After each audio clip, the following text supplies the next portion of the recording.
भगवान शिव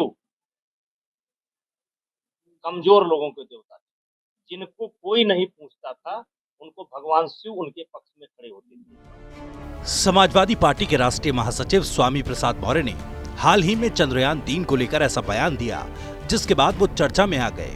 दरअसल चांद पर चंद्रयान-3 ने जिस जगह पर लैंडिंग की, उसका पीएम मोदी ने शिव शक्ति नामकरण किया, लेकिन स्वामी प्रसाद मौर्य इससे खुश नहीं दिखे। स्वामी प्रसाद मौर्य ने ट्वीट कर शिव शक्ति नाम पर आपत्ति जताई।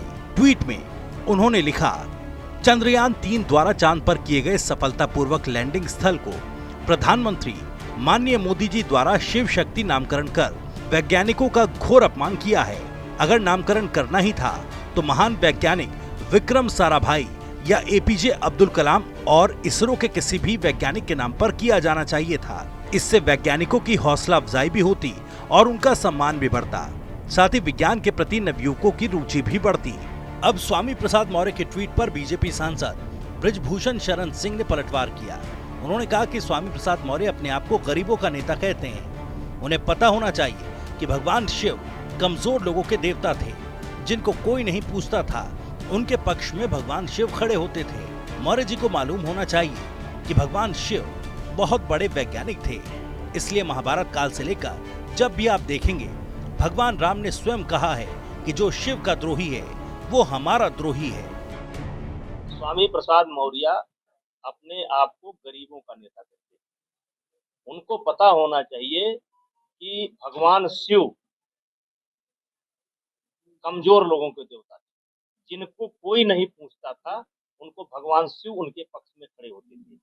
दूसरा केस उनको मालूम होना चाहिए मौर्य जी को कि भगवान शिव बहुत बड़े वैज्ञानिक थे, बहुत बड़े वैज्ञानिक थे, और इसीलिए महाभारत काल से लेकर के जब भी आप देखेंगे, भगवान राम ने स्वयं उन्होंने कहा है कि जो शिव का द्रोही है वो हमारा द्रोही।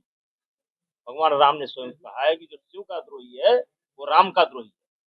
भगवान शिव गरीबों के नेता थे, गरीबों के देवता थे, गरीबों के पक्ष में खड़े वाले थे, उस समय के बड़े वैज्ञानिक थे। इसीलिए आप देखिए कि जिसको अस्त्र शस्त्र रावण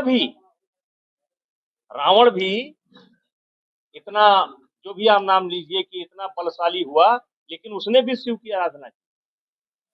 महाभारत काल में अर्जुन ने शिव की आराधना की। तो शिव सर्वशक्तिमान है। अगर देवताओं में देखा जाए कि सबसे प्रमुख ताकतवर देवता कौन है तो शिव है। परिवारवाद पर निशाना साधते हुए बृजभूषण शरण सिंह ने कहा कि पहले नाम परिवार विशेष के नाम से रखे जाते थे। मोदी जी को धन्यवाद देना चाहता हूं कि जो सर्वशक्तिशाली हैं, जो गरीबों के देवता हैं, उस भगवान शिव के नाम से इस स्थान का चयन किया गया।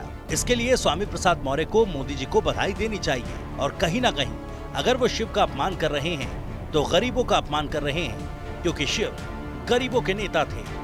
देखिए, पहले ये नाम परिवार विशेष के नाम से होते थे, परिवार विशेष के नाम से। अब जवाहर कह लिए, इंदिरा जी कह लीजिए, कुछ कह लीजिए, नाम से होते थे। और ये मैं मोदी जी को धन्यवाद देना चाहता हूँ, जो सर्वशक्तिमान है, सबसे बड़ा शक्तिशाली है, वो गरीबों का देवता है, गरीबों का नेता है, उस भगवान शिव के नाम पर जो है उन्होंने इस स्थान का चयन किया। इसके लिए स्वामी प्रसाद मौर्य को, मोदी जी को बधाई देना चाहिए। और कहीं न कहीं अगर शिव का अपमान वो कर रहे हैं तो गरीबों का अपमान कर रहे हैं, गरीबों का अपमान कर रहे हैं। शिव गरीबों के नेता थे। आगे उन्होंने कहा कि स्वामी प्रसाद मौर्य शिवद्रोही हैं। शिवद्रोही होने के साथ साथ वो गरीबों के भी द्रोही हैं, क्योंकि संसार के सबसे सर्वशक्तिमान देवता शिव हैं, जो गरीबों के पक्ष में खड़े होते थे।